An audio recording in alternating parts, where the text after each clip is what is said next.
দেশে কই আছেন? আমরা আছি বর্তমানে সৌদি আরবের রিয়াদে। রিয়াদ। রিয়াদে দেখেন পিছনে কুম্বুর থায়। রিয়াদে তো এখানে একটা নদী দেখা যাচ্ছে আর কি। ঝর্ণা পাহাড় থেকে পানি নামতেছে। হ্যাঁ? হয়েছে, হয়েছে। এখানে মাছের অভাব নাই। পাহাড়টা হয়তো শুধু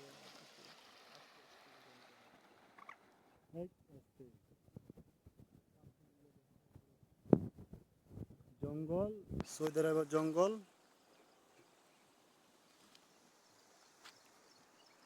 উই যেটা গরু দেখা যায়, গরু গরু সিংহ সিংহ। উই সিংহ। হয়েছে বেশি আর